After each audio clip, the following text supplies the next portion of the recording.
that every week. But I do want to be able to share it with you, and I want you to be able to walk away saying, "Yeah, no one's ever, we have not heard that." And again, I know some of the information, especially today, a lot of people don't really know that much about early Zionism. They might know a little bit. And in the coming weeks, we're going to talk about Israel's modern history, which is obviously very relevant, and there's probably a lot of stuff you do know. But I do hope that I share with you some information that you might not know. I think on this subject, which again is probably a subject that people would wrap into a history of Israel. And I really don't think it deserves its own attention. So today we're talking about early Zionism, and let me put us up Rabbi, on Facebook. Yeah, excuse sorry. me. Yeah, I got three real short things. I discussed them with you at Shabbat services yeah, left over from last week. sure. One, my father and my parents had very, very good friends in Philadelphia. My father was an attorney. This man was an accountant. His name was Joseph Fishman. And Joe, when I was over at Joseph's house, Joseph and Rochelle. Rochelle is really important. Joseph showed me they were French. I know that they were not Jewish. I don't know what religion they adhered to. Not important, but they were not Jewish. And Joseph was a member of the French underground. And he showed me a book that had been hollowed out. They used to smuggle and hide things back and forth. And I knew that as a youngster. It wasn't until Rochelle, the wife, died that I found out that during the war, Rochelle, who was a millineress in Paris and later in Philadelphia, had a number of employees that worked for her, all of whom were Jewish. Not on paper, they weren't, but they were. And Rochelle protected them.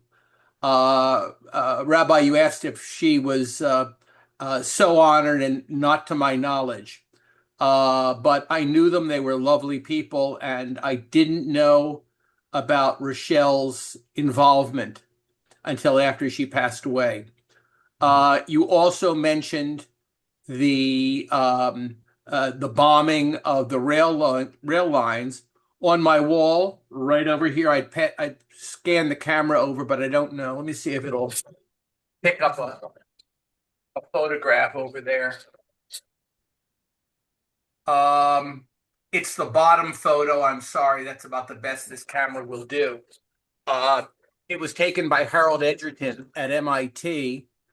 Um, it's a picture of Stonehenge that was taken because he propped a camera up on a fence post next to Stonehenge, and an American bomber flew over Stonehenge on a moonless night, flashed the strobe lights that were built, that were added under the wings, and they got a fabulous picture, and that's it, of Stonehenge. They then used the success of that to fly over Germany during the war, moonless night. If it had been a moonlit night, they would have been shot at. If it had been daylight, they would have been shot at. But they flew over silent, well, unseen, over suspected munitions sites, flashed the strobes with a camera whose shutter was already open, and they were able to locate a number of German munitions factories. Edgerton, who was a professor at MIT, suggested instead of bombing the munitions factories, bomb the rail lines so they have no way of getting them to the intended targets. But I don't know if anything happened there. Last item. You've talked a number of times about the state of technology and innovation in Germany, and it's true. Ferdinand Porsche of the automobile fame is credited with the development of the Volkswagen Beetle, but it was built, originally designed by a Jewish engineer in Germany. Hitler wanted nothing to do with it, and Porsche got credit for the design of the original Volkswagen Beetle. I'm done. Thanks. It's a lot of stuff that's spurred by last week. So thank you for sharing that, Alan. And today, today we're going to have a chance to talk about what happened in the development of Israel. As I said, we're not really talking about the modern nation of Israel yet. Um, we're talking about what led to it, early Zionism, and it's a perfect time of year to do that because coming up this weekend on the 2nd of May is this guy's birthday, Theodore Herzl. You recognize him from the pictures. This is a guy who has become one of the great Jewish heroes of all time, definitely of the modern era. But Theodore Herzl's image is in Israel.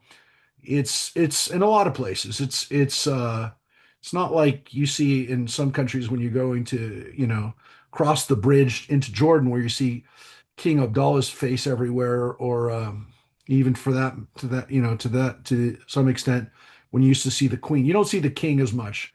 Our King, of England is visiting right now, but you don't see him as much as you saw his mom on a lot of stuff. But Herzl's pictures in a lot of places in Israel.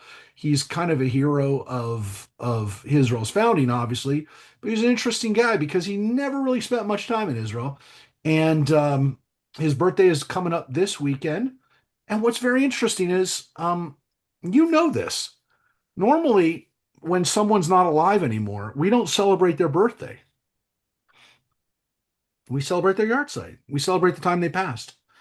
Now, Theodore Herzl passed in July, but every year in Israel, Herzl's birthday is somewhat of it's not a national holiday really, but it's a time of reflecting on Zionism and thinking about how important Theodore Herzl was to Israel and what Zionism as an idea, how it changed the Jewish world.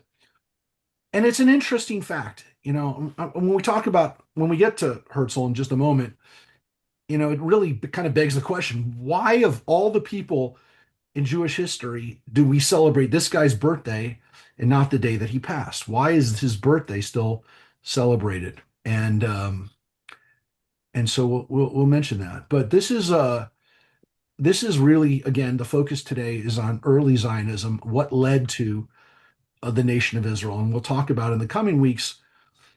Unfortunately, Israel's history has oftentimes really been defined by war, by historical events that have oftentimes changed the dynamic. But before Israel became a country, before you even have something that we would call express it as Zionism, we have 2,000 years of Jewish diaspora. As we talked about in the classes where we looked at Jewish history, once the Romans came and destroyed the Jewish Commonwealth and destroyed the temple, Jews were forced to live outside the land of Israel, right? And so we don't have a homeland. We don't have a place where Jews can call their own from 70, the Common Era. So literally, when we see the Jews of Jerusalem um, being kind of spread out at that point, obviously there were Jews, we talked about it, that lived in the land of Israel and always live in the land of Israel. There are always Jews there, but it's not an easy place to live, especially once it becomes actually part of a Christian empire, the Byzantine Empire. So for a very long time, for a very long time, Jewish people around the world, especially in this area that we call now the diaspora, the areas outside of Israel, start to focus their attention on how do we connect, how do we remember Israel while at the same time um, kind of take care of our existence in the reality of where we live. So we can be Jewish. We have an identity that's not an ethnic or national identity that's connected to a place, but they never stopped longing for Israel. The hope that Jewish people would one day return, that we would be able to come back home, never stops being a part of our prayers. It's a part of our daily liturgy. Literally 3 times a day, we pray in the Amidah for a return to Jerusalem. Every time we celebrate Passover, we say Leshana Haba Yerushalayim, next year in Jerusalem. We never stop praying for a return back to our homeland. It's in our prayers, which means it's in our consciousness for 2,000 years.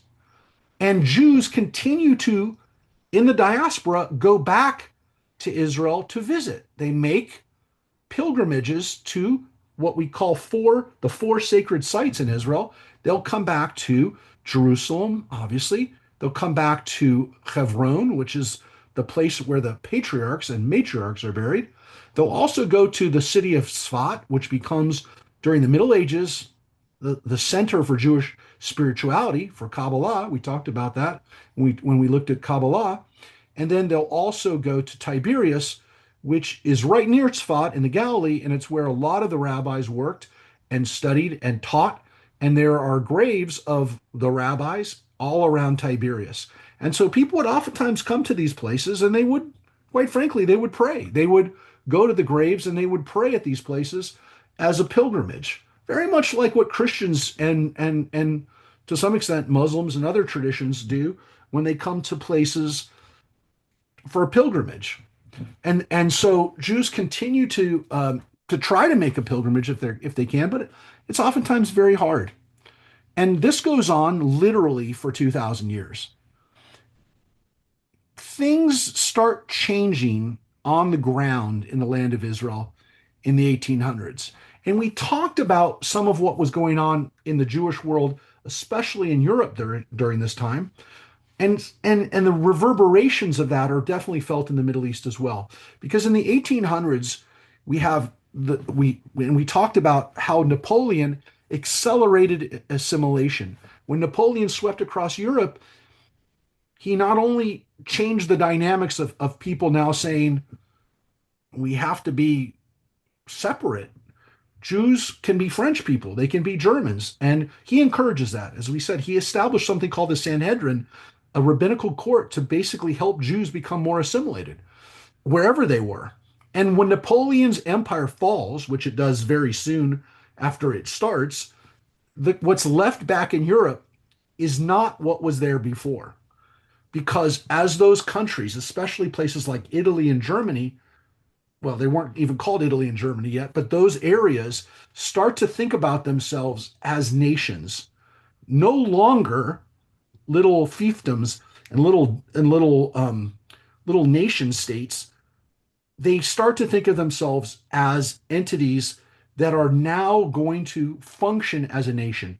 Now, it's weird for us to say that because we only know nations. We see the United Nations, we see the Olympics, we see all that stuff. But in reality, that stuff didn't exist until the 1800s. There is no country called Italy until the 1800s. There is no country called Germany until the 1800s. There's Bavaria, there's Prussia. There is no Germany. And during this time, you have the rise of nationalism. And guess what? It's the same kinds of philosophies and energy that caused our country to exist. Because you can very easily make the argument that 250 years ago, there is no United States unless you have people like Thomas Jefferson and other really smart people who are influenced by Enlightenment philosophy who say, hey, we can organize ourselves not around a king. We can organize ourselves not around a religion. We can organize ourselves not around one type of ethnic identity. You have to understand this same kind of mentality that allows the United States to exist. Philosophy like John Locke and Rousseau and Voltaire, all of those Enlightenment philosophers have this huge effect on, to some extent, America, and also in a very interesting way to Israel. Because Jews start to say to themselves, for the first time in the 1800s, if every other people has a homeland, what about us? And so you start to get people who are saying, well, we could have a homeland too. We have a homeland. We had a historical homeland. Maybe we can create something viable in those areas. And originally there's not like this is not It's not a very well articulated plan. The first time it really kind of comes an articulated plan is we have a group of Jews who are in Eastern Europe. They associate themselves into something called Chovavei Zion, the lovers of Zion, and they're societies and they're like little groups of Jews who are starting to communicate. Also, now you have technologies like books and pamphlets, and you have the ability as trains start to link countries and peoples together, you have the ability for these ideas to spread and for people to kind of organize themselves around political movements. And the Chovavei Zion, the lovers of Zion, came about really in the 1880s, and they were very affected by the pogroms that were happening in Russia in that period. You know what happened during that period. A lot of our families came to this country, the 1880s to the 1920s, to get away from the pogroms, to get away from the chaos in the Russian Empire, and eventually what happened at the rise of the Soviet Union. And so during that time, some of these people in Russia, and when I say Russia, I mean Russia, Ukraine, Poland, it's all part of the Russian Empire. They start to work on the idea of actually going to the land of Israel and settling and start to create agricultural farms, purchasing land from the Turks. And what's interesting is they obtain financing from some very wealthy Jews in Europe, Western Europe, primarily France and England. They go to people like Baron Edmund de Rothschild. You've heard of the Rothschilds. They went to Moses Montefiore, very wealthy, successful English Jew. They go to these Jewish community, to the Jewish leaders, and they say, "Can you financially support what we're doing?" And these people had the wisdom and the courage to back and to financially stake these communities. And so you start to have Jewish communities in Israel, in the land of Israel. It's controlled by the Turks, the Ottoman Turks, in the 1880s. They start to buy land. And the very first land, the very first purchase is at a place called Petach Tikva. And this is what we call the first Aliyah, the first wave of Aliyah. It's from the 1880s to early 1900s. And these are almost entirely Jews from Eastern Europe, from Russia and Poland. And this is not very well organized. They were definitely scared. They were motivated by some really bad times for the Jews in Russia, but they're not very well organized, and they really are in a kind of a precarious situation because they buy the land legally, but there's a real question whether the Turks really want them there, whether the Arabs, their Arab neighbors who don't control the land, but who really don't like the Turks, whether they're going to leave them alone. And so this is a really, really difficult period of time.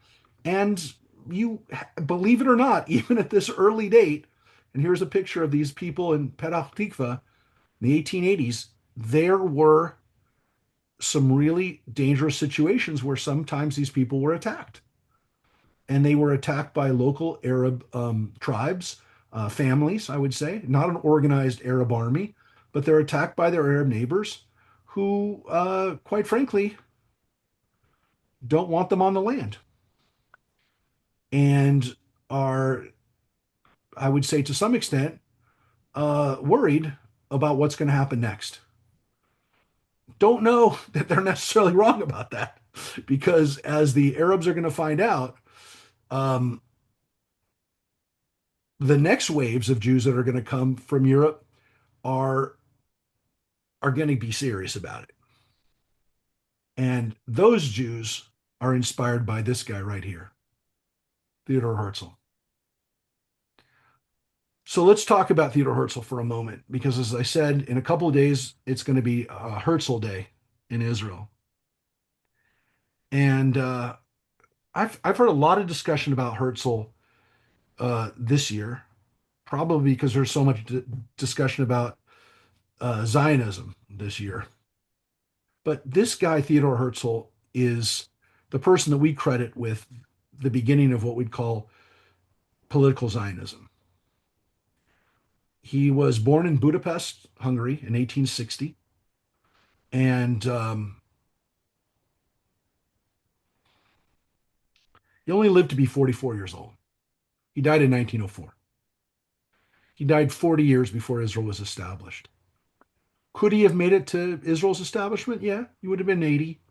He would have been 88. He would have been an older man, but he didn't come close. He was raised in a very assimilated household. He never had a bar mitzvah. He wasn't really raised even speaking Yiddish. He spoke German. He was very, even though he was living in Hungary, very influenced by German culture. He was a member of a German national fraternity in Hungary and then Austria, where he went to school. And he didn't he didn't speak Hebrew. He didn't speak Yiddish. He spoke German. And if it was up to him, Israel would have spoken German. He wrote in German. He thought in German. He had a great admiration for the Kaiser. He didn't live to see World War One, so with all fairness, we can't say, but one would have expected that he would have been a supporter of the Germans and Austro-Hungarian Empire during the World War One because that he that was what he that's what he loved. But what happened with this guy, who was again very assimilated, very much, you know, would not would, is the least likely person to become one of the great Jewish leaders of all time. But what happens with Herzl, as some of you know, is he's covering this, the Dreyfus trial. He's covering it for the Austrian press. And this Dreyfus trial, where Alfred Dreyfus, a French officer, is accused of spying for the Germans during the Franco-Prussian War.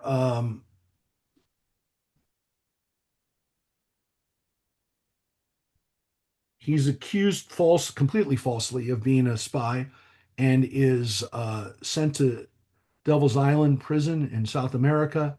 Almost dies. The truth comes out. He's eventually rehabilitated. But the trial freaked Herzl out. I mean, really, that's the only way you can describe it. It freaked him out. And he realized that he knew what was going on in Eastern Europe. He knew what was going on over in Russia. And he knew how dangerous it was for Jews there. But he said, if a Western European country, if an enlightened country like France can do this to Jews, we're not safe anywhere.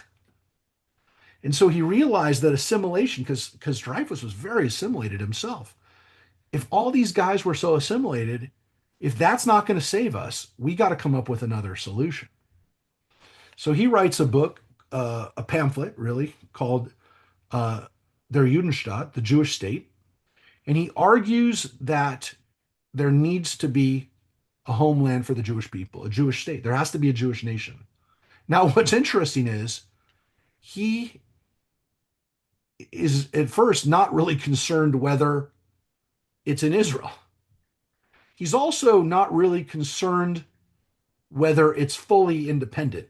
By that I mean Herzl had discussions. This is one of those you didn't know this. Herzl had discussions. You might know. Herzl had discussions with the Kaiser about having the Jewish state in Israel be a part of the German Empire. How ironic is that? So a Jewish state would have been an outpost for the German Empire in the Middle East. That's what this guy was willing to do. Any questions so far? Well, Herzl is nothing if not completely single mindedly focused on achieving the goal of creating a Jewish homeland. And I mean morning, noon, and night. This guy is completely obsessed. So much so that he's married, he has 3 kids, he doesn't have anything to do with his family. He's always traveling, he's always going to different meeting with different world leaders. He's traveling back and forth to the Middle East. He's meeting with the Kaiser, he's meeting with the Ottoman Sultan, he's meeting with anyone who will help him. And what he does in 1897 by again sheer will. So he's 37 years old. He's a 37-year-old guy. He convenes what's called the First Zionist Congress. And this is a picture. This is a picture of it. This is a hall. Does anyone know where this is? There's the first Zionist flag, folks. It's a Jewish star with a lion in it. Anyone know where that is? No. It's in Basel, Switzerland. Yeah. Basel hosted this conference, and this is called the Stadt Casino. This is the city casino. It's not a casino, but it's the city hall, city multi-purpose room, if you will. And the city of Basel was nice enough. It's a beautiful city on the Rhine. Gave Herzl the ability to convene the Congress there, and you could see the leaders down here, gathered delegates and people who are coming together from all around the world, and literally all around the world. The United States had people there, Europe, Western Europe, Eastern Europe, people from uh, places even in the Arab world, Jews from around the world to talk about how do we achieve this. And what's interesting is that Basel was one of the few Jewish communities too that was not opposed to what he was talking about. Because we also don't talk a lot about, and this is another piece of information you might not have been aware of. Zionism was not popular amongst the Jewish people in its early days. There was there were a lot of people who didn't want to hear about it. On one hand, you had assimilationists who said, "Why do we need a homeland? We're fine being in America or in England or in France." Even after the Dreyfus trial, people were like, "Why rock the boat? We're doing fine here. We're now being accepted in it, and every year things get better for us." Think about how our ancestors were thrown out of these countries. Now we have Jews that are in the government. We have Jews that are representing us in arts and entertainment in these countries. And they were saying, no, just give it time. As I said, Herzl was an assimilationist who converted, if you will. He didn't like this plan. He saw that there were some chinks in the armor, to say the least. And then on the other hand, you had very religious Jews who said, we can't do anything to rush the Messiah. Only the Messiah can do that. And you're not the Messiah. You're not the Messiah. So there were a couple people who actually said to him, thank God you're not religious, because if you were religious, we might have to say you were the Messiah. Because everything you're saying is the kind of things that the Messiah would say. Did Herzl have messianic aspirations? I would say no, but I would say he also cultivated a very, as you can see from his pictures, he cultivated a very distinguished air of importance. He understood it was important to be groomed properly. It was important for him to convey a certain dignity in his photos. And there are no pictures of him smiling or just hanging out. This guy meant business. Why did he never go to Israel, and why is his No, no, birth? he went to Israel. He Oh, just okay. he went there Before this date. yeah, with the Turks. And Okay. so and he went there but did not spend much time there. He was not there many times. He was for him the the the plan of establishing a Jewish home was the solution to a problem that he he wasn't really comfortable with with having to do this. This was not something he thought, hey, what a wonderful. He literally thought that if I don't do this, the Jewish people will be destroyed. And I would say he wasn't really wrong. If he had, if he, if things could have happened quicker, maybe a lot of Jews wouldn't have died during the Holocaust. So this guy was um, so important for the history of the Jewish people.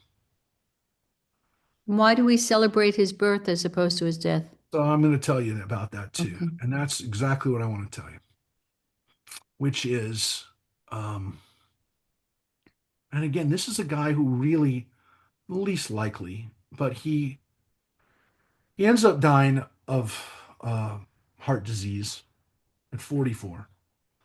He's buried in Vienna. And by the way, in 1949, when Israel was established, his body was taken and buried at Mount Herzl.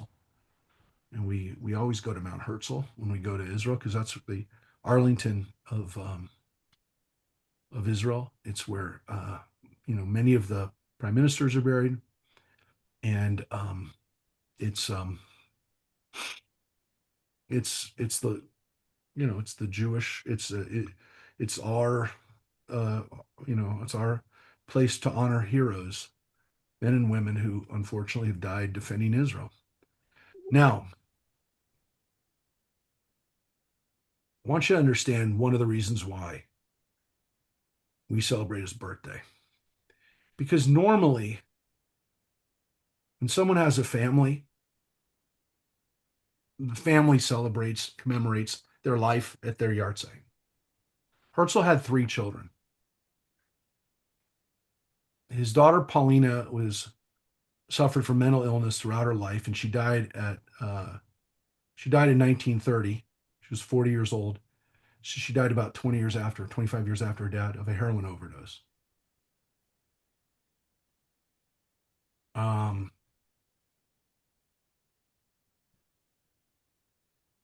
Hans, his son, had a lot of other mental health issues. Um, he ended up converting um, a few times Christianity. He became a Baptist and he became a Catholic. And then he went to other churches. And then finally, um, he kind of came back to Judaism. But on the day that his sister was buried, he committed suicide. He was 39 when he died. And Herzl had another daughter, Trude, or um,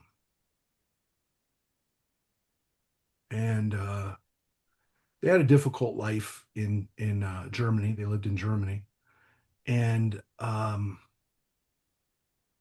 Trude and her husband Richard were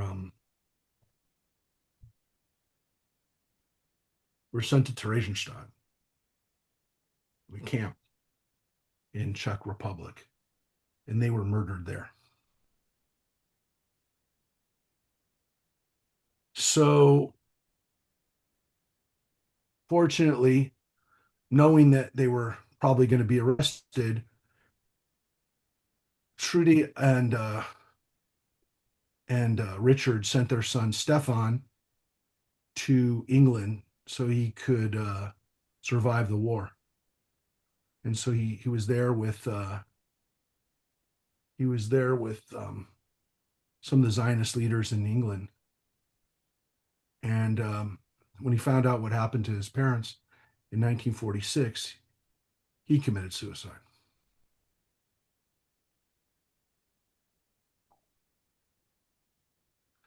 So he had a chance to go to Israel in 1945. Stefan, just before he took his own life, he went there, but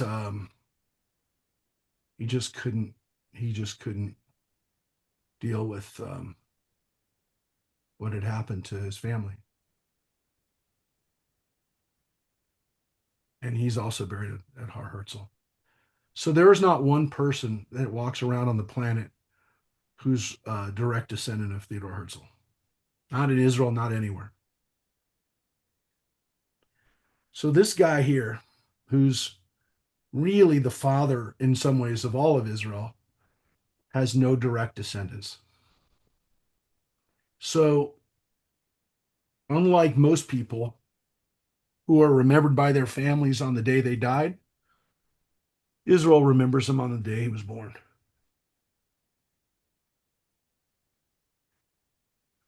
It also doesn't hurt, by the way, that that day is the 7th of Iyar, which is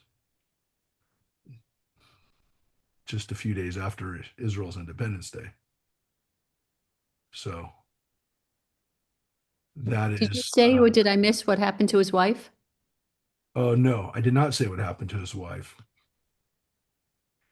Um, is this not enough what I told you? No, I Is need the is whole is story. is is is uh um I mean two children. Well, I mean what? Julie, I can't remember how she died actually. She died, hold it a second, I'll tell you. Let me see if I can find it. She I don't know what year she died, but it's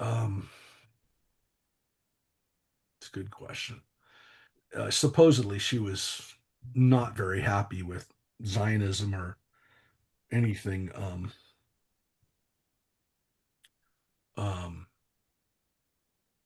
yeah, she died in 1907, 3 years after Herzl. She was 39 when she died.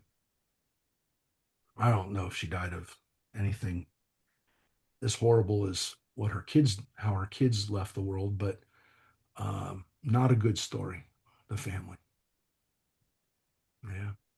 Can I ask one more Yeah, question? yeah, We please. had been in, Alan and I had been in Terezin Yeah.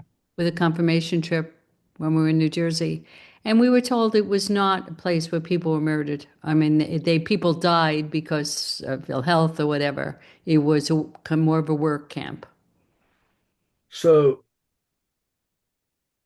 um, did you actually went there? It Yeah, was went into with the so group. we went there and we're going to go there again in June. We're going to be there on our trip. It's a very powerful place.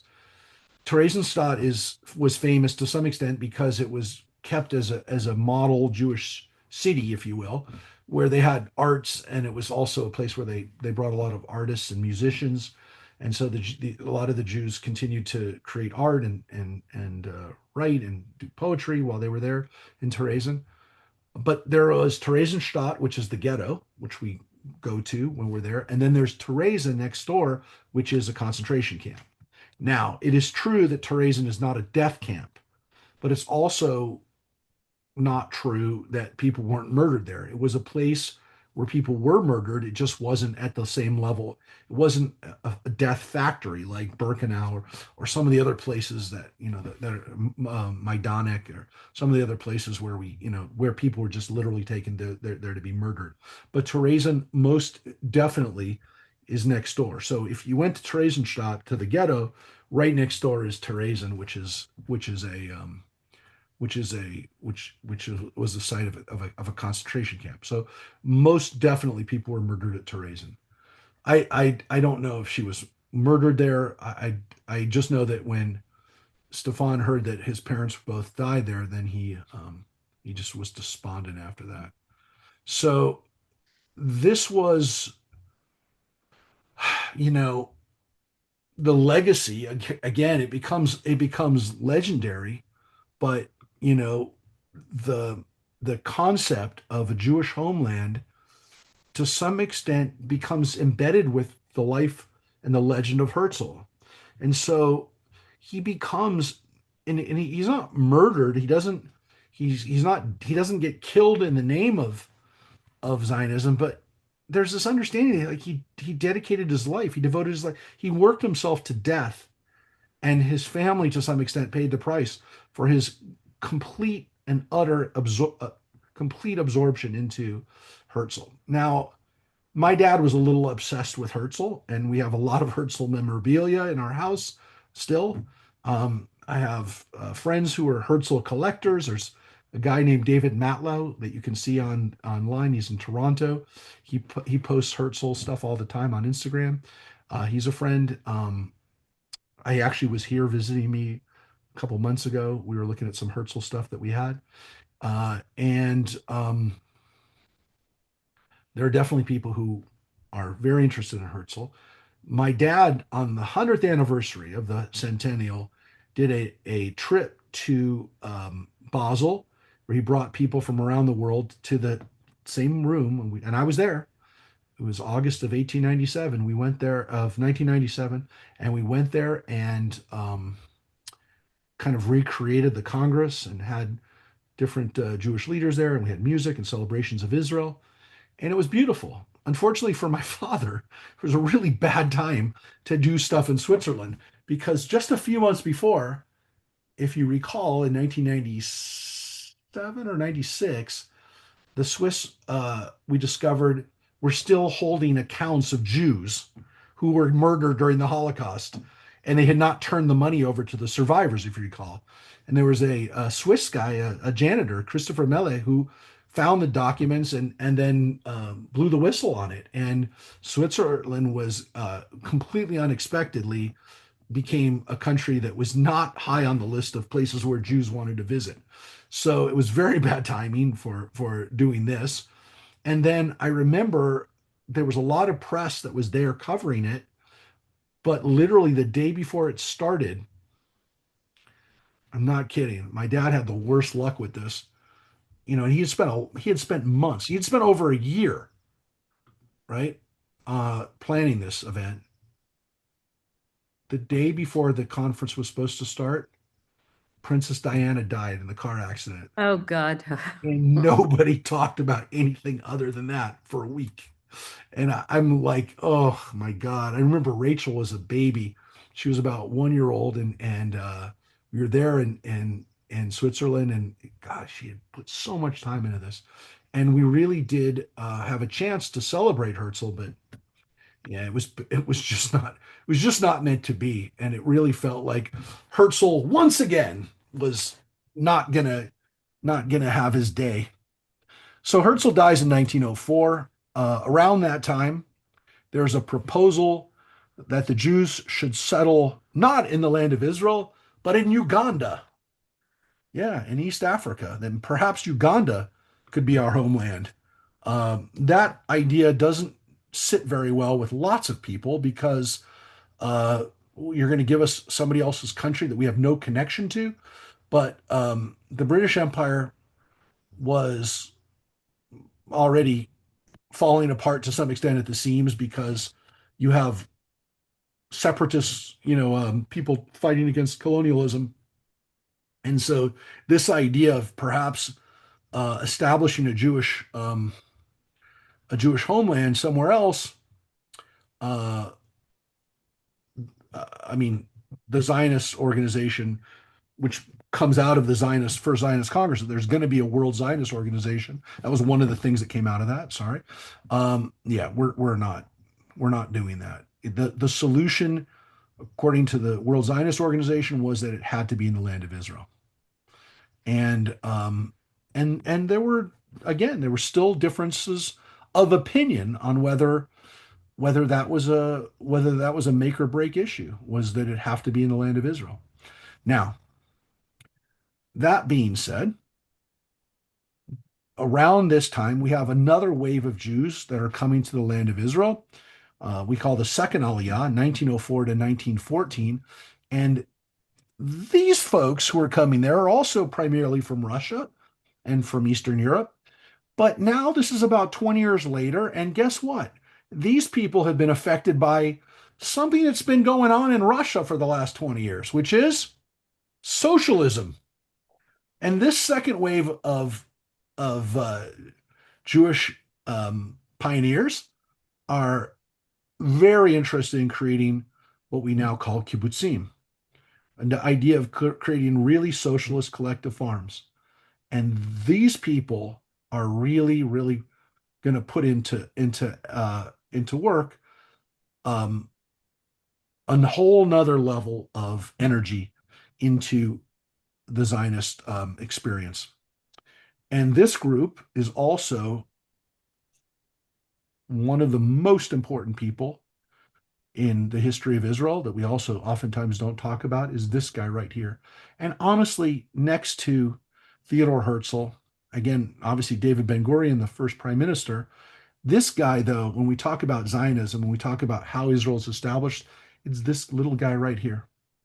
His name is Eliezer Ben Yehuda. And he was around Herzl's age. And this guy was born in Belarus. And his mission, this guy's mission, was to make Hebrew come back to life. And so this guy, Eliezer Ben Yehuda, is the father of the modern Hebrew language. He literally brought back to life Hebrew. And so he came in this around this time.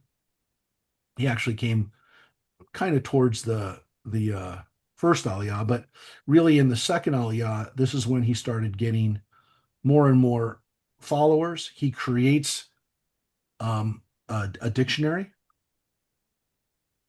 the Dictionary of Ancient and Modern Hebrew, and he literally brings Hebrew back to life. And that that's literally now trying to figure out how to come up with words that never existed before in the Hebrew language. And so he has to come up with a modern language which has words like radio and now and you know motor car. These words, there was not anything close to those in biblical Hebrew. So he had to come up with words and literally created the modern Hebrew language. Did he do it Sephardic or Ashkenazi? So so his Hebrew, the Hebrew that he used was really closer to the Sephardic, really the Mizrahi Hebrew. He felt that the Hebrew that was being spoken in the land of Israel primarily by those Jews who had never left the land of Israel, was the language that he was trying to get back to. He recognized that a lot of the changes over the last 2,000 years were based on European experience, and not that he was rejecting European language or European words, because he definitely used Latin roots and had to for certain words that there were modern technology and but he really wanted Hebrew to sound like the Hebrew that would have been spoken in the land of Israel 2,000 years ago, and he figured again the language that was a little bit closer to Arabic, and he also used some Arabic, Hebrew, Aramaic, and Arabic words.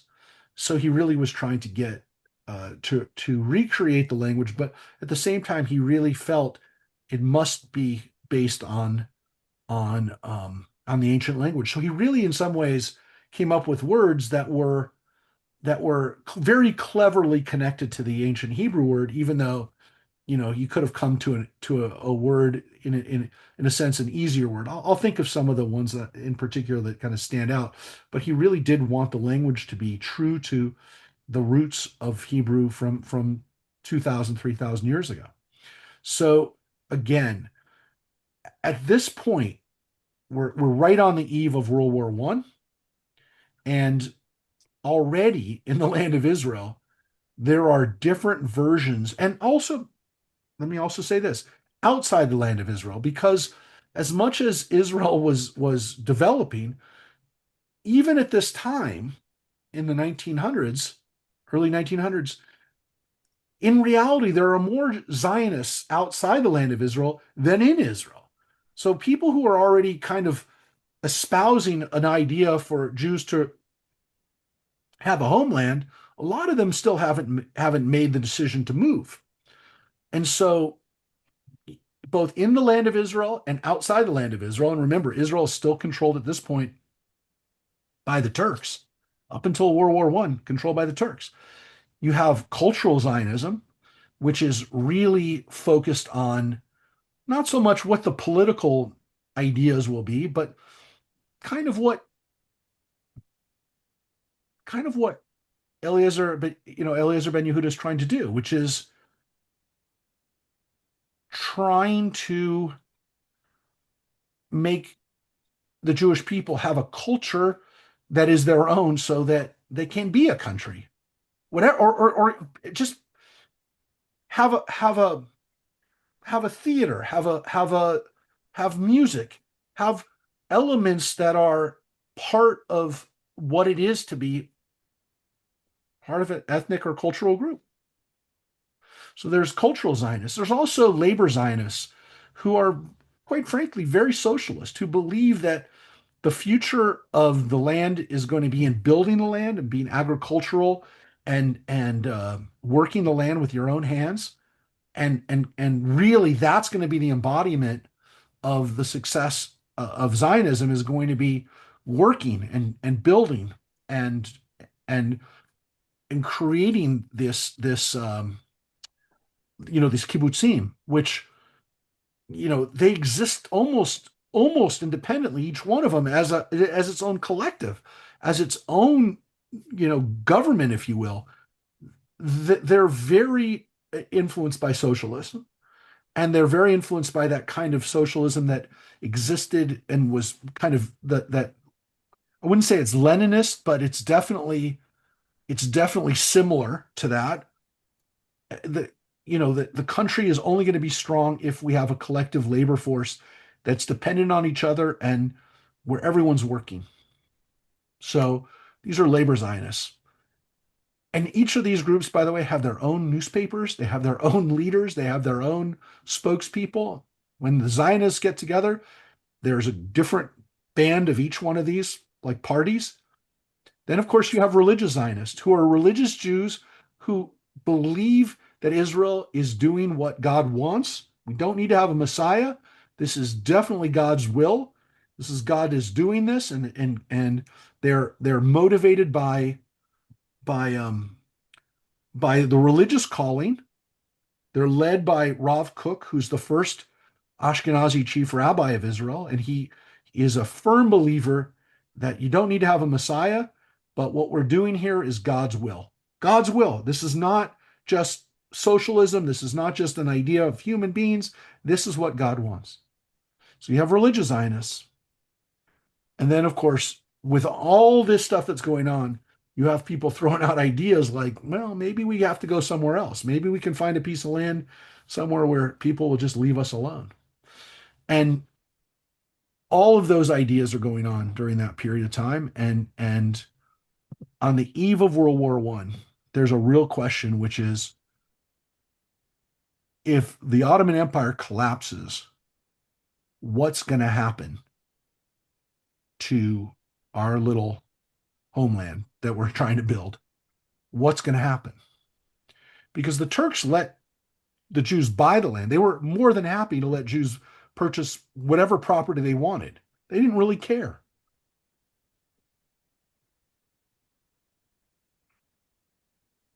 But what happens if the Turks are thrown out? Who knows? So,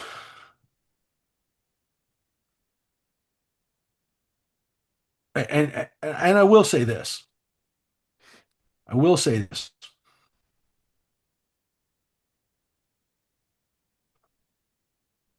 This is a fair thing to say.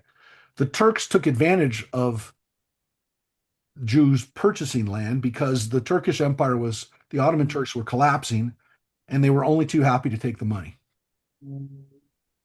Okay. So the British end up fighting with the United States, eventually joining the party, right? They end up fighting the Turks and the Germans and the Austro-Hungarian Empire in World War One. And of course, as that collapses, as the as the is that alliance, is that group falls apart and eventually loses the war, then there's the question of what's going to happen because the British have done something very noble, if you will, but also fairly controversial, which is that in 1917, the British declare through the Balfour Declaration in 1917 that the British government supports the building of a national home for the Jewish people in the land of Palestine. It was issued in 1917 before the war was over. It was called World War One yet. It was the Great War. And Alfred James Balfour, who was the British Foreign Secretary, issued it, gave it to Lord Walter Rothschild from the same family, the Rothschild family, and basically said that if the implication was once this war is over, we're going to give the Jewish people land. Look, the British wanted the Allies, they wanted Jews to support the Allied cause, especially in 1917, American Jews. They wanted American Jews to be on their side too. They hoped that Russian Jews would support this. They really thought this would be a great thing. The problem was the British made similar promises to the Arabs at the same time. And so they committed to both sides.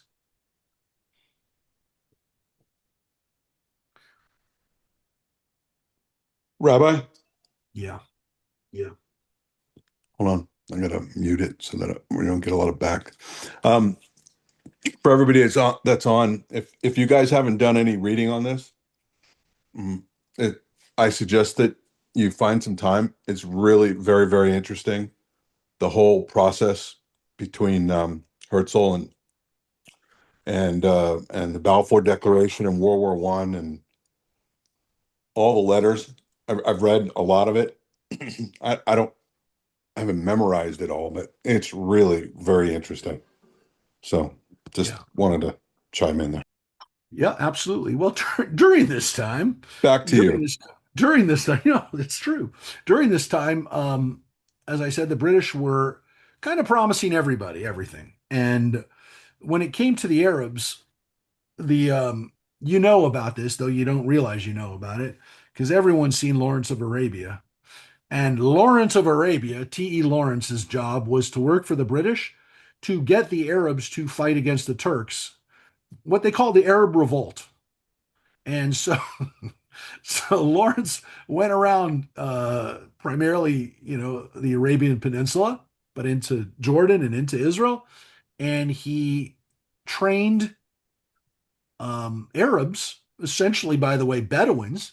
It's a great movie, by the way. You should go back and it's still a great movie. I don't care what you say. But yeah, one of the big battles was the Battle of Aqaba right down by Eilat. These Arab ragtag Arab forces were led by T.E. Lawrence and basically encouraged the Arabs to rise up against the Turks. Um, Essentially what the British did is they divided up after the war. They literally sat down with the French and the Sykes-Picot treatment, the agreement that the Sykes-Picot treatment was the contract basically split the Middle East between the British and the French, where the French got Syria and Lebanon, and the English got what today is Israel, Jordan, and Saudi Arabia into Iraq. And literally, the north part went to France, the south part went of what had been the Ottoman Empire went to England. So, yeah, that's how England wound up with the area we call Israel. So, look, you know, Lawrence himself ended up working with another very interesting British guy that you also know, a guy named Winston Churchill. And Winston Churchill really admired Lawrence. He really thought he was kind of a dashing and you know very courageous guy. But Churchill was very much in favor of the Jewish people being able to return back to the land of Israel. And he was one of the, I would say, he's definitely the most important British leader who was hoping that that the British Empire would live up to its commitments of the Balfour Declaration, but he was in the minority. And a lot of the people who were making decisions in Britain simply looked at the map and said, "Are you kidding me? Why would we give this to the Jews when it's just going to tick off the rest of the Arabs?" And so there was there the period of time after World War One was not a good one for the Jewish and British relationship. It was a time when the Jews definitely felt that the British had reneged on the agreements, and in between World War One and World War Two, there was it was a very difficult time for Zionist leaders because as much as Israel could have been a place where Jews from Europe could have fled to, the British didn't allow it. The British literally were trying to figure out how to balance what they had promised the Jewish community. And again, there were very wealthy Jewish leaders like the Rothschilds who were like, "You promised it." But then the realities of what happened in the discussions that would go on in the Foreign Secretary office, where they say, "We just can't possibly give the Jews this land." And this went on for what will be for the next 30 years. The period of time, and we're going to talk about next week, the period of time between the end of World War One and the beginning of World War Two, Zionists around the world have to shift their attention to, from 1933 on, to defeating the Nazis. And so it created a very interesting situation for the people who were already living in Israel, the Zionists who were living in Israel, Zionists who were living in Poland or Russia or France or Germany or any of these other countries. Because I remember talking with people in their, this was 20, 30 years ago, but I remember talking to people who grew up in German Zionist organizations who really thought that the Nazis, if, as we talked about last week, at the Evian conference, if the British had said, "We're going to live up to the commitments we made in the Balfour Declaration," they thought they would go to Israel. They thought that they and their families would have gotten on boats, and as much as they didn't want to leave Germany and lose all of their property, and they didn't think for a long time that they were going to be essentially rounded up and sent to concentration camps. They thought that they would be given essentially a one-way ticket to Palestine, to British mandate, whatever you want to call it. They didn't they didn't they didn't know. They really didn't think that that was the way it had to be. And as we said last week, it didn't have to. When the Evian conference is held in 1930, there were chances to save those Jews in the land of Israel. So that is entirely wrapped up into, when we talk about the Zionist experience, the fact that the British are sitting on that territory and refuse to let Jews come in. What that, of course, does is it makes Israel There is no question that once the war is over, Israel has to be established as our homeland because if it had been there, those people would have survived. And so for that, the Holocaust, when people talk about how the Holocaust and Israel and the nation of Israel are connected, there's no question about it. It's not a it's not something we can debate. Would was Israel an inevitability? Maybe. Yeah, I could say that. I could say that. But the question of how desperately Israel needed to be established after 1945 and everyone sees what could have happened, what didn't happen, what will happen to the Jewish people if anti-Semites have the power to exact what they want to do, which is the destruction of our people, there was no question anymore. The evidence was right there. So this is why when we talk about how they're connected, that's why they're connected. If Israel had been there, then those people would have had a place to go. I That's have why they're connected.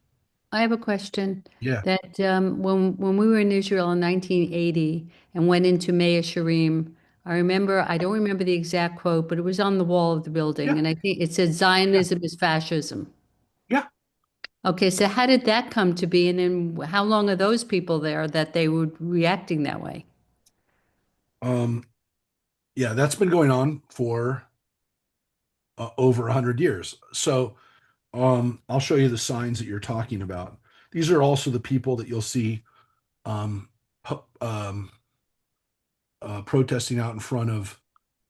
This is the. These are the guys that you'll see in. They'll stand out with the Free Palestine folks. These guys, the what we call the Neturei Karta. So this is the signs that you'll see. Zionism, Judaism, and Zionism are diametrically opposed. And then you'll see these are the people, Free Palestine. Judaism is a religion. Zionism equals nationalism. Um, yeah, this is the signs that are in Mea Shearim right here. Judaism and Zionism are diametrically opposed. Now, I want to tell you, this is a faction, a group of the Satmar Hasidim. This is not all Satmar Hasidim, not everyone who's a Satmar, and you can tell the Satmars by their cool streimels, as we call them. They're streimels. These are these hats that are marten. They're made out of marten. Um, they cost thousands of dollars. These hats, by the way. Um, Not all Satmar are these kinds of people. And by the way, not everyone who lives with these signs will do this, but there are some who do. And so what they do is that's enough. I don't need to see them anymore. They're religious Jews who believe that there cannot be a nation of Israel until the Messiah comes.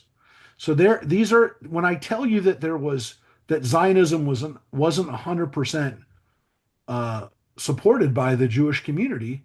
I'm telling you because to some extent you have religious Jews who see this guy as the Antichrist because you cannot force God's hand.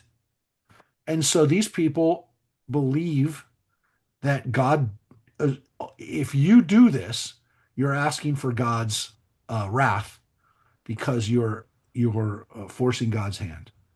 So look, it's not it's not all Hasidim. It's not even all Satmar Hasidim. Um, but it is a component of Hasidic and ultra Orthodox Judaism. Do you understand? Rabbi, Yeah. I remember the fellow whose picture you had up previously, who created essentially modern Hebrew. Yeah. I Eliezer Ben Yehuda. remember Yeah. Rabbi, of whom I am still very, very closely associated with, dear fellow Herman Blumberg. Herman described this man's son as the first speaker, natural speaker of modern Hebrew. He didn't speak a prior language. The child was born. His parents spoke to him in Hebrew. Mhm. Interesting. Yeah. Yeah, his son, Tzvi, was never they never spoke to him in any other language. He was the first person who ever spoke Hebrew from childhood. Yeah. But this issue of, you know, religious religious Zionism, and to some extent, what happens, um, this guy right here, this guy right here,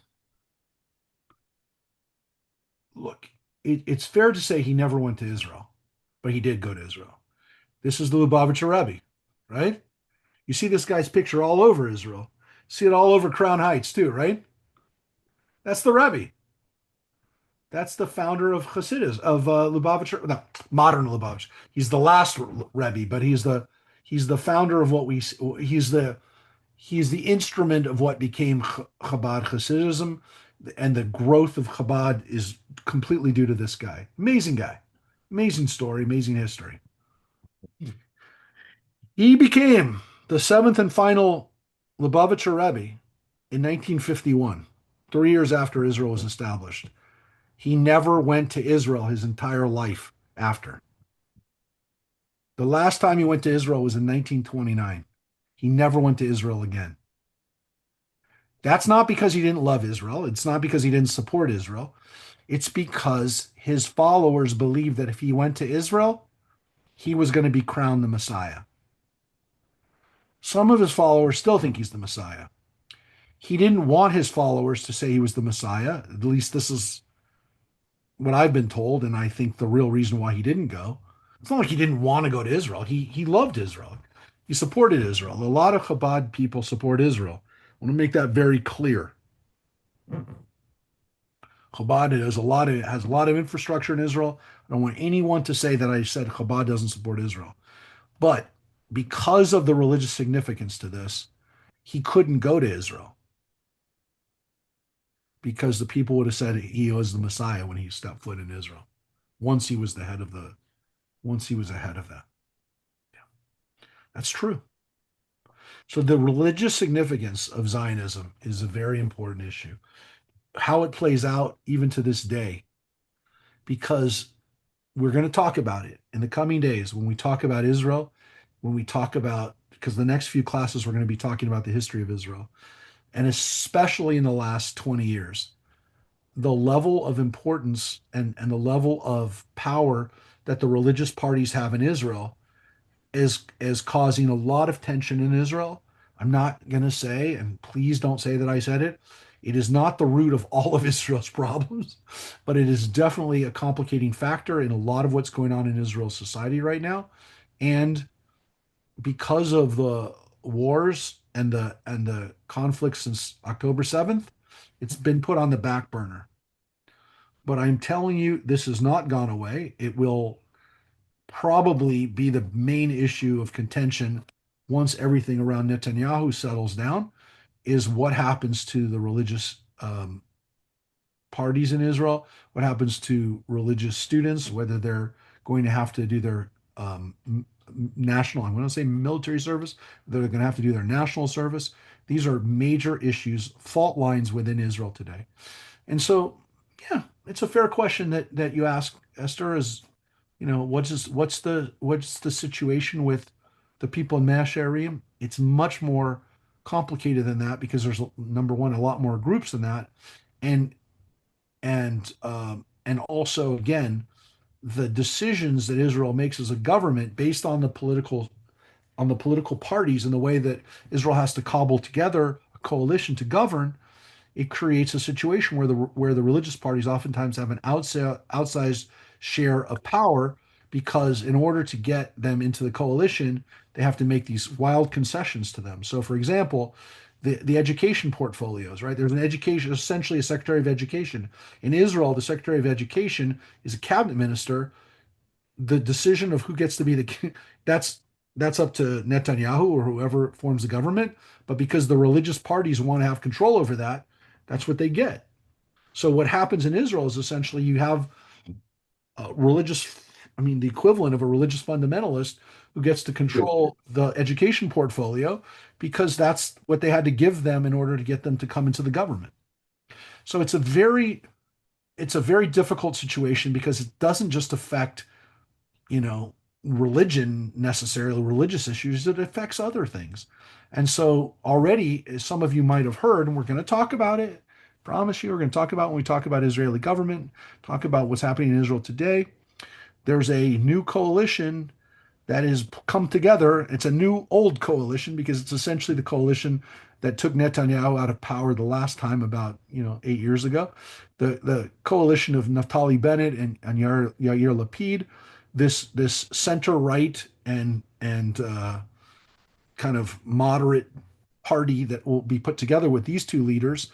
Their main goal is to defeat Netanyahu, but one of the main issues that they've had to agree on is what's going to happen um, to make the religious groups accountable again to the law. And so that is a major issue that in order for them to come together, they had to have agreements ahead of time of what that's going to look like once if they come into power, how they're going to decide those issues. So I will say that this is one of the biggest issues in Israeli government today is how to govern a country where Zionism has now, um, and it's something we will talk about in the next few weeks.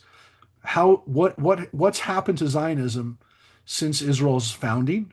Because Zionism still exists. We still call ourselves, or we still, people still call us Zionists, even though there's an Israel. Is Zionism finished, or is it still unfolding? Is Zionism a belief in something bigger than necessarily just the way Israel is today? And so when we think about what it is to have a homeland, we've had a homeland for nearly 80 years. Is that homeland, number one, as secure as we'd like it to be? Clearly, Israel's has another level, I would say, has now entered another level of its national security. But I mean, Israel's never been at a lower place when it comes to the fact that we have people, including in our own country, who want to see Israel not exist anymore. So this is not this is obviously a big deal, and what Zionism means for us today is something that we're going to talk about. Is it you know do we even call it Zionism anymore? Because it's Israel. Is Zionism, if Zionism is now Israel, isn't it Israelism? Isn't it supporting Israel? But of course we still call it Zionism. We understand that when we say Zionism, we're talking about our support for Israel.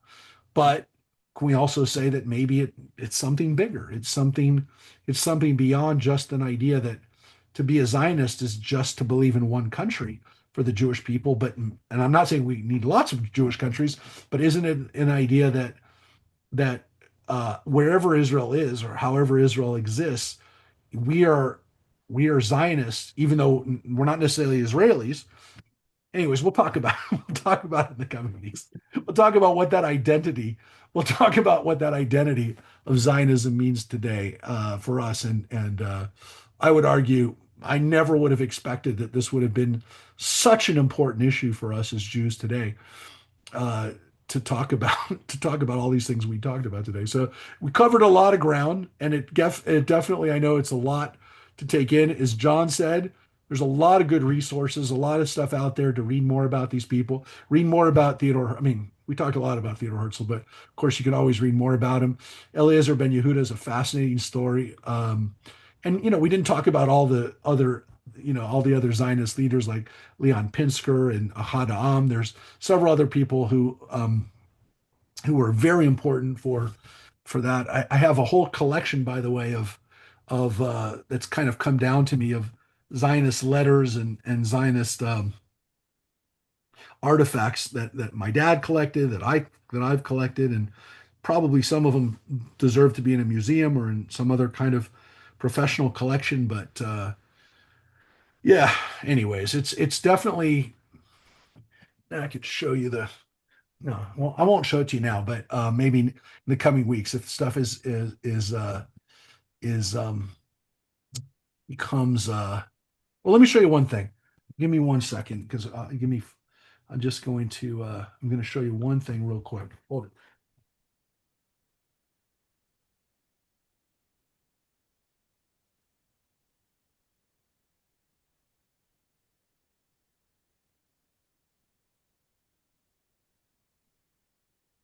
This is an example of something that I have, which is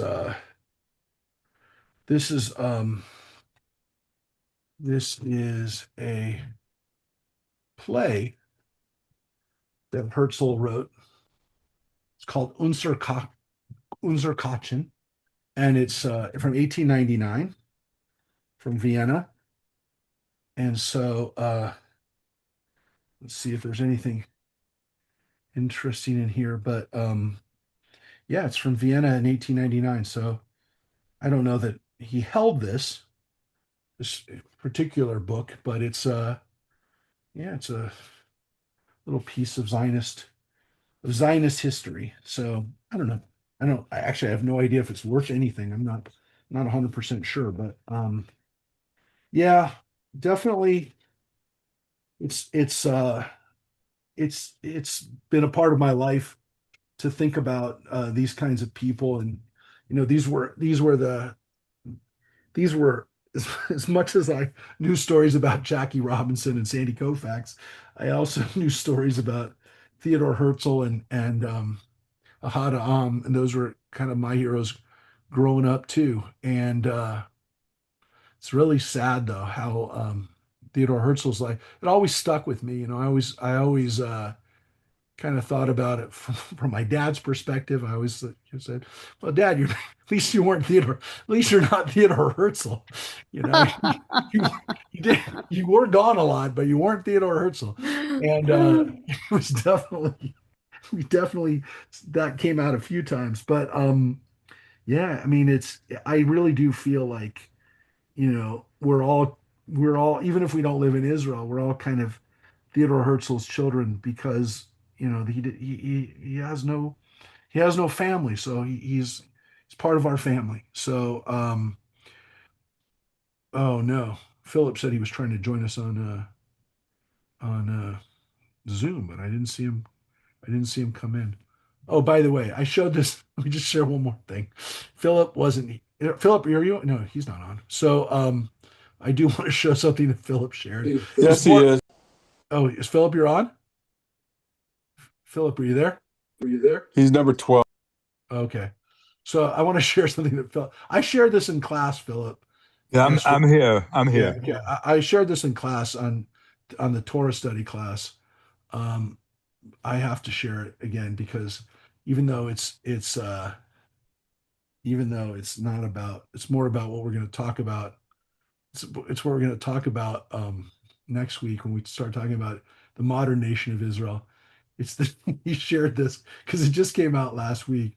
This Babylon Bee thing that you shared. I still, I'm still losing it. This is from April 23rd. So this was the headline. And Abraham, pretty sure this feud between Ishmael and Isaac will blow over soon. The villagers continue to notice mounting tension and frequent disagreements between his sons. Abraham reports he's pretty sure this feud between Ishmael and Isaac will blow over soon. The revered patriarch brushed off concerns and said, "I don't think this will be a long-term thing," Abraham said. "They're half brothers, and these type of family fights pop up from time. It's pretty common, I think. I mean, it's not like something that's going to be carried on by their descendants and remain an issue for thousands of years. That would be ridiculous." So, yeah.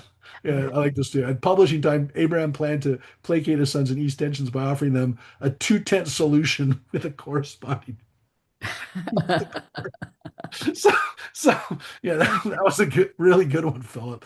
Perfect timing too for both our Tuesday morning class. Where we're reading the story of Genesis and we're reading about Ishmael and Isaac, and it was perfect timing for us, Philip, and also for our classes because while I alluded to it, the tensions between the Arab tribes people, and I really will say tribes people that are living in the land of Israel in the 1910s, 1920s, and the Jewish folks that are trying to make a home there. They're not. These tensions are oftentimes full-blown pogroms. There was a pogrom in 1929, and Jews are murdered Arab by Arab forces, and this is serious stuff. So it's not like but it really, the context for it we're going to discuss next week as we talk about the beginnings of the modern nation of Israel. We'll talk about the Haganah uh, and the development of Jewish forces next week that started even before Israel is established. That there's a Israel Defense Force that that becomes really the first thing that the Jewish forces, the Jewish settlers need, which is defense. So we'll talk about that. We'll talk about the fact that that's even what it's called today. You know that the Israel Army is called the Israel Defense Force, Haganah, right? It's the forces for Israel's defense. So we'll see you all next week, if not before. Friday night is the Women's Shabbat. That is a women's led, directed Shabbat. So I guess I'm going to step aside and let the women take over. And that's the way it should be. Anyways, that's this Friday night. And then, of course, next week, come back. Well, Wednesday night will be on Israel. And join us if you can Tuesday morning. We're going to be looking at the story of the birth of Isaac, which is always an exciting and interesting story. All right, everybody. Rabbi, Thank eat for you. TBA. Oh, eat for TBA. Sorry, tomorrow night, CPK. I will be there at some time Yeah. around 7. I'm going to be there around 7. I know, because we have a couple things we got to take care of. But I'm planning on seeing. I love that place. So thanks for doing it again there. And let's do one at what's it called? Let's do one at Yard House. Come on, let's get on the Yard. Oh, yeah, the new one. I know. I know they don't. I know that they don't need it. I mean, they're packed right now. No, they don't. They don't do it. Lenny went over there, and Mm. the manager said they don't do it. Oh, too bad. Too bad. Oh, well. I'll eat there anyways. All right. Regarding, Bye. regarding the Bye. women, Thank you, Rabbi. Friday Thank you. night, Good night.